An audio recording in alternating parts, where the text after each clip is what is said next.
Hi, this is Lynn, and welcome to another Persuasion Byte. Bite-sized tips on persuasion that you can use right away. Leadership communication lessons are all around us, and we can find them in the most unusual places. This week, it was at a funeral visitation. I hadn't seen this client in years, but she was the kind of woman who would light up any room that she was in. And I knew I needed to go to recognize the role that she had played in my life and to give and receive comfort from other people who knew her and her family. I was standing and speaking with her niece, who was her closest relative and who had arranged the evening. And we were sharing stories about the things that her aunt had meant to both of us. And it was at that moment that the priest showed up for the evening prayer service. And he explained to the niece that he really needed to begin in about 10 minutes because he had another engagement he needed to go to that evening. And the niece looked so distressed. "There are other people," she said, "in our family who want to be here and for whom this would really be important. Can we wait a little bit? I want to make sure they're here." And he said, "No, I really need to. I need to start in about 10 minutes. And so sure enough, we started in about 10 minutes.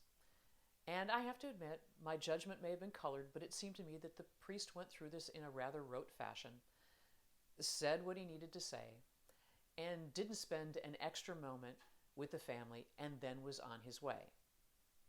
I don't tell you the story to dump on the priest. I share this with you because we all do this. We measure our humanity in our intent. But the rest of the world measures it in our behavior. I'm sure the priest intended to be there and to give comfort to the family. And then he also intended to be where he needed to go next, wherever that was, and didn't want to be late for that. But he was so focused on not being late for the next thing that he wasn't present for this family who needed his comfort. And we do this too. We're looking ahead instead of paying attention to what's going on now. And we don't match up our intent with our actions in the moment. And we may not even have thought about what our intent was before we showed up. This week, whenever you have a gathering, maybe it's just you and another person on a Zoom call, or maybe it's a meeting. Before you get there, form your intent. What is it that you want to have happen in this thing that's about to occur? And then ask yourself, what kind of behaviors do you need to show in order to match that intent?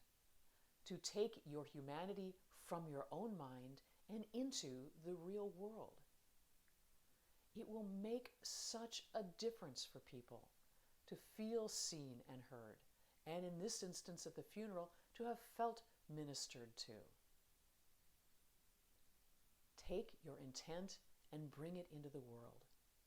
And when you do, you'll become not just the most persuasive person in the room, but certainly the most caring. Thanks for watching.